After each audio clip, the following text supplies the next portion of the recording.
Now, I'm one to brag and boast about the Lord, not myself, but in bragging and boasting about the Lord, I'm thankful that He has refined me, allowed me to be refined, allow me to go through the changes that I've gone through, allow me to be able to look in the mirror, look in the camera, look at myself and know that I'm pleased, I'm proud, I'm happy, I'm overjoyed. No, not everything is perfect. At the same time, I am so far from where I've come from. And yes, it's easy to turn back. It's easy to go back to the things that I used to do. I can sit here and give myself reason on reason on reason why I could, and I can. Because we all have the free will to do whatever it is we so desire. We got the freedom to do whatever we want, but not everything is beneficial. And so when I consider what would be beneficial, not only for myself, but for those who care about me, those around me, those who look up to me, those who, like would be affected immediately, even if not immediately, but would be affected. I ain't asked them or consider their opinion on what I should do. In doing so, a lot of times I was just making the choices based on how I was feeling, based on what it would serve me, based on what it would give me, whether it was satisfaction, pleasure, or a fleeting desire, for a fake fulfillment. Based on those things, I was giving myself the yes. I wasn't going to ask, "Mom, how would you feel if I?" "Bro, how would you feel if I?" "Baby, how would you feel if I?" "Son, how would you feel if I?" Because if I did, that's four questions.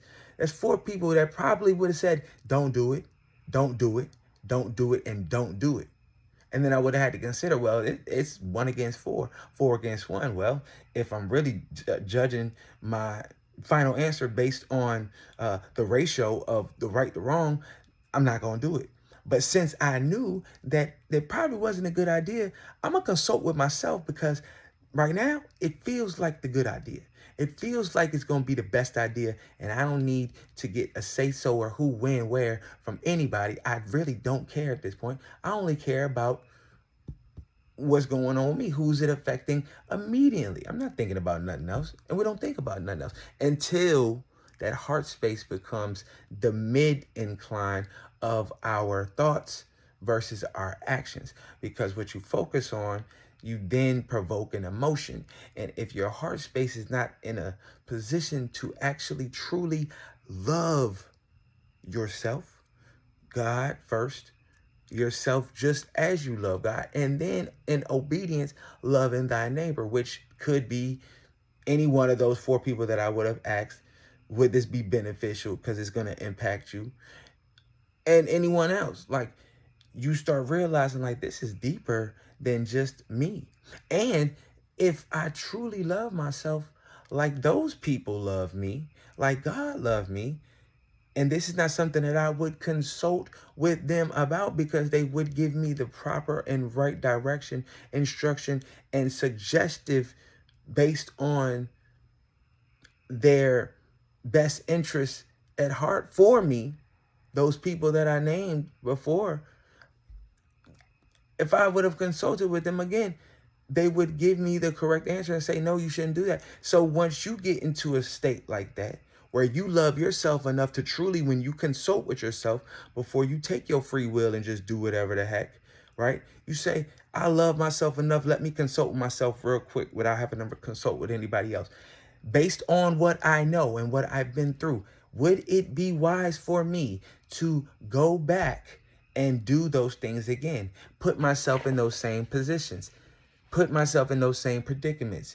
Even if there's a slimmer chance based on what I know that maybe I could, not have to encounter those problems that arose the last time when I was in the unknown, when I wasn't aware. I'm a little more smarter now. I could get away with some of those issues now, right? I might could avoid those problems. But is the risk worth it based on the love that I have for myself now?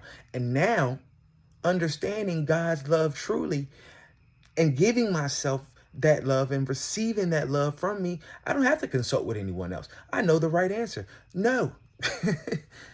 No. No. It ain't no question. No, I'm not even considering. That's not even a conversation in my head. This is now a lesson that I will give to others and say, this is why I would say no.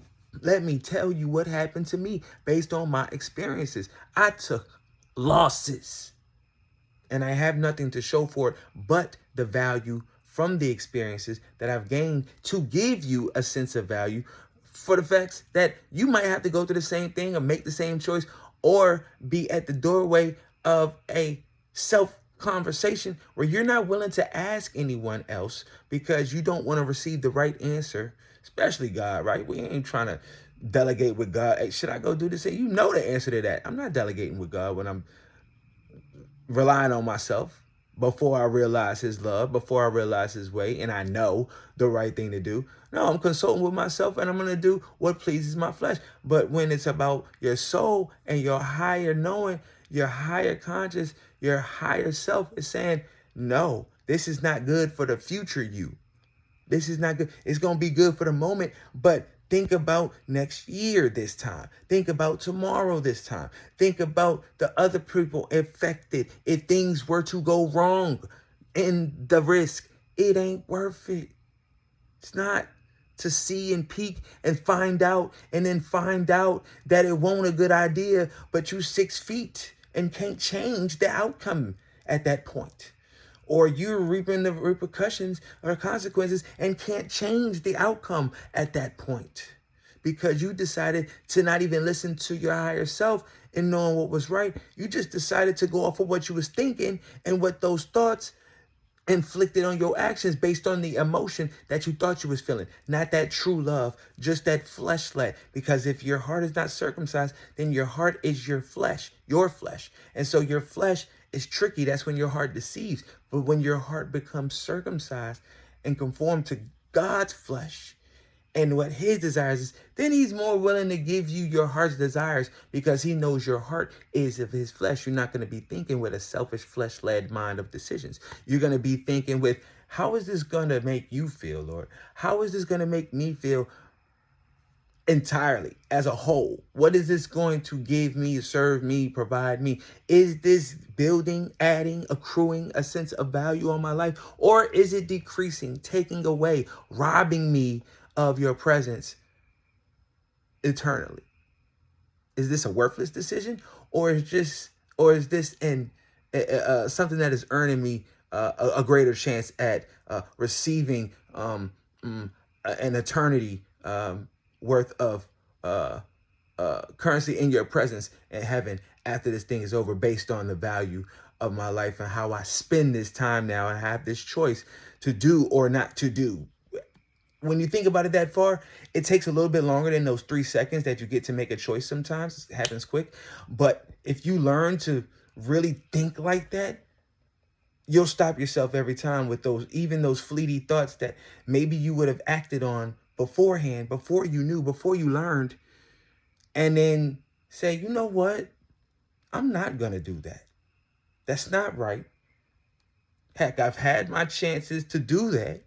And even quote unquote enjoy the experience of learning of what gave me a loss, but I've experienced it. I don't have to go through that ever again, put myself through that ever again, experience those losses, those detriments ever again, because I've learned firsthand from those experiences. I'm grateful for those experiences. And now I just want to continue to do the right thing and make better decisions. And the decision that I have right now is, should I go and do it again or not? No, I want to accrue a sense of value. I want to earn the living. I don't want to take away. Because why? Because I love myself. I love God. I love all those who would be affected, my neighbors, those who I know and don't know, based off this choice. I'm just going to keep it safe, play it safe, and make the right decision. And they might not even be aware that the decision was at stake. But because I didn't make the wrong decision, I didn't have to encounter the risk factors. I didn't have to encounter the losses. I didn't have to encounter a loss of myself and an accruement of a bunch of these choices, which we make every day, start to add the more sense of value. Your characters are built. Your renewal process goes, your refinement process. The value of your life becomes an upgraded process. And you just naturally now, oh, this is real love. This is really loving myself because I'm considering everything. I'm considering the benefits of everything, not just for me and my flesh and how it's going to make me feel right now, but also how this one choice could catalyst to my next, and ultimately the value of my life at the end of this thing come judgment day. I don't want to be standing in front of God like, I knew it. I knew it. I had the choice to not do, and I chose to, which allowed me again after that to choose to again. It made it easier to keep choosing, and it drew me far away from you. And now I'm sitting here with a worthless life value, and you're casting me to the worthless place, death eternally. And I chose that, and I didn't consider this moment right here. Why didn't I? I don't know. Because I was so focused on the moment and how it would make me feel then, and didn't love myself enough to foresee as much as I could and know that I'm taking away from me. I'm robbing me. I'm hurting me. I'm not only hurting those who it affects around me, who truly care about me, I'm hurting myself. Myself. I'm not just hurting God. He already given me the free will to choose. That's love already. But I'm taking that free will, ignoring what he's talking about, not consulting with anybody else, not caring what they got going on, how it's going to impact them. I don't even first care about myself enough to reconsider or delegate and say no against all the flesh-led positive momentary benefits that it would give me right now against the ultimate losses that I would take eventually, even if they don't come immediately. Eventually, I'm going to have to answer to these choices because of what I did with my free will, especially in the knowing, done it before. And a lot of us have to go through these cycles of repeating and encountering these same struggles, no matter how we try to do it differently, no matter how smarter we think we are to avoid particular issues or arisals, just being stubborn, trying to do it this way. I'm going to get away. And we don't. And we keep losing and losing more and more and more. Hopefully it doesn't get to an end point where it's too late and there's no turning back. Hopefully it gets to a point eventually where you recognize what's going on. You recognize your patterns. You recognize like, hey, this is the point. This is the part. This is the part where I have the choice to say yay or nay. Same fleeting desires that I'm chasing, that I remember that's what I'm doing it for. But also, I remember the last time I tried to do it this way, do it this way, do it this way. And I avoided the issue that I had the last time, but I ran into a new issue. It just ain't no way around it. I can't be doing this. That ain't for me. It's not going to work out. Even if I try to do it a new way. The indicative facts that have been continuously arising is that it don't end well. It ends in a loss. And there ain't no telling what kind of loss is left. And if you lose your life in this last left, you're going to be hot because you didn't get a chance to run that through and say, okay, that was my last time. I ain't doing it no more. Take that opportunity now and say, I'm not doing it no more. I'm not about to find out. I found out already based on what I know. So I'm going to use where I came from, the path that I was on, the journey that I came, the back door, right? The door that I closed, all that dirt that I died to. Now knowing that I'm not going to go back and dig in. I'm going to use my path behind me as the map to move forward. Well, I went left here. Next time I'm going right. And I'm going to see where the right path lead me. And if I come up against something else that seemed familiar, that left me with a loss, I'm going to do the opposite thing. And usually it will start working out for you.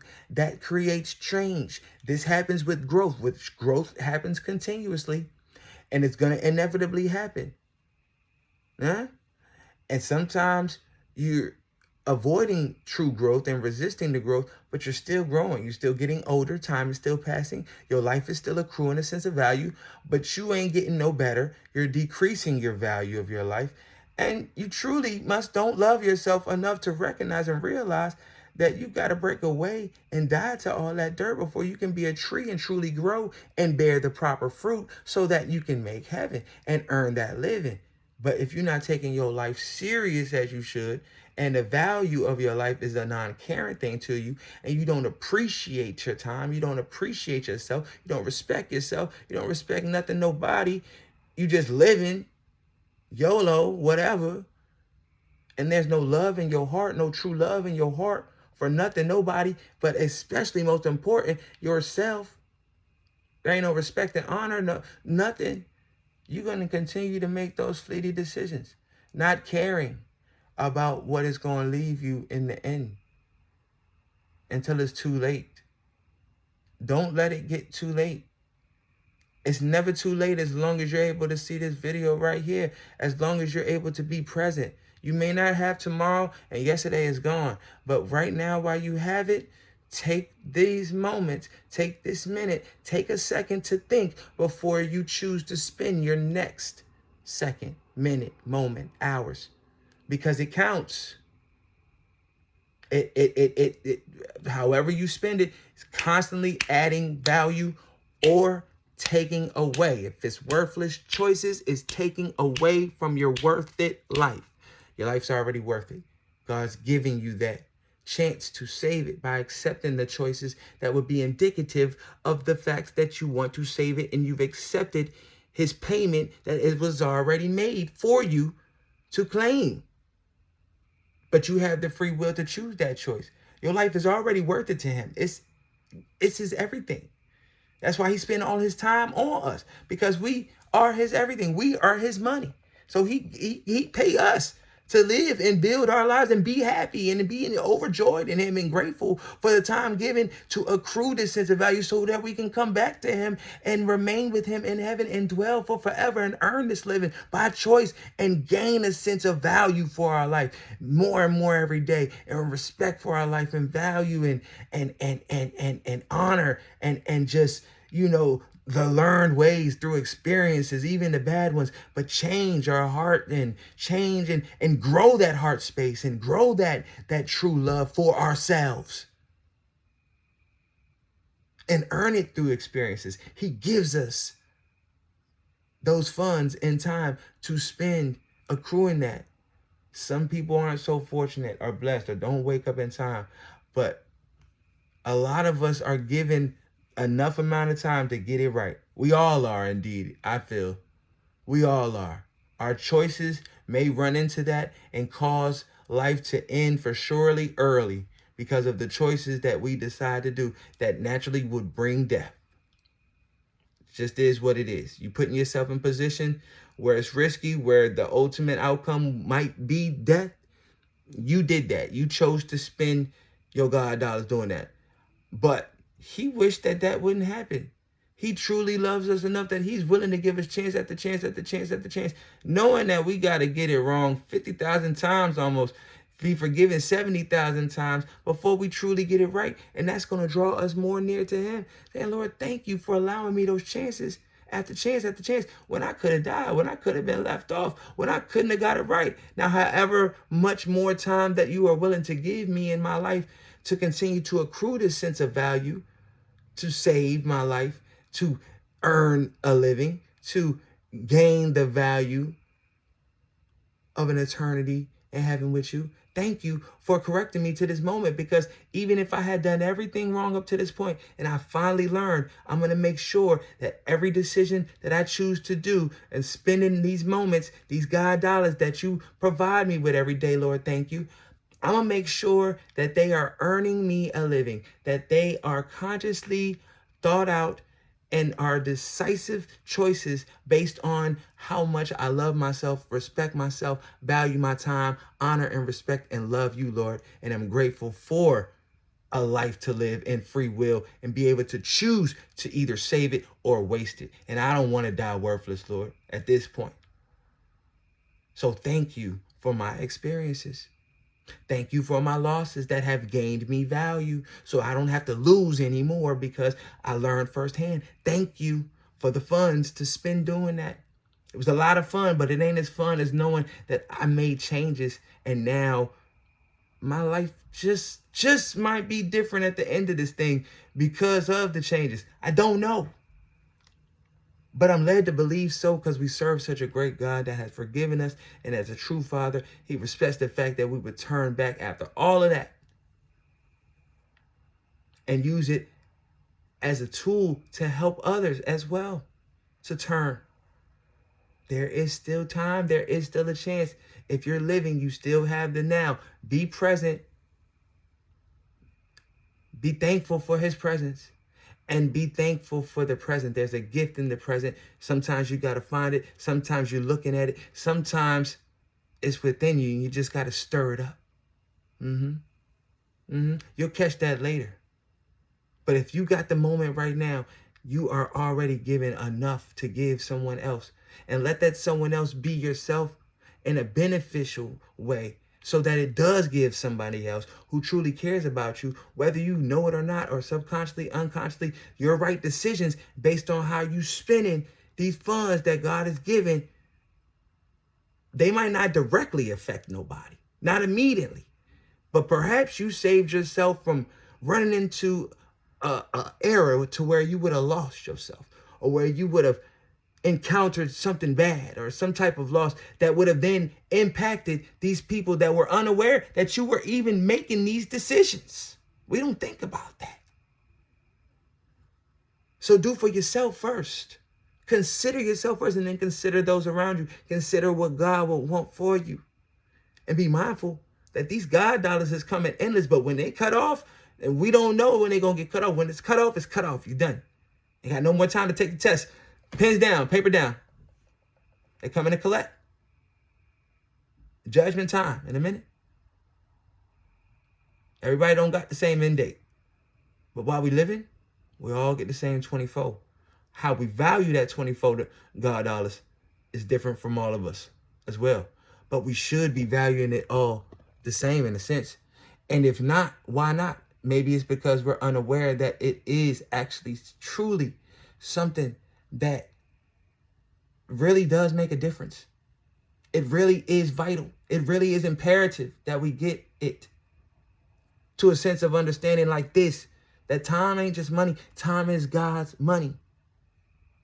Time is God's money. It's greater than these little dollars that we had down here to spend. Because without it, you can't even get these dollars down here. You can't even go to work and clock in without time. So take your life serious, because time that you spend builds your life value in the end. And it's only saved by choice. Choose to not die worthless with every decision that you make. Consciously think, is this adding value or decreasing? Taking away or earning? Because at the end of the day, it's your choice. And you'll rob yourself of a life of eternity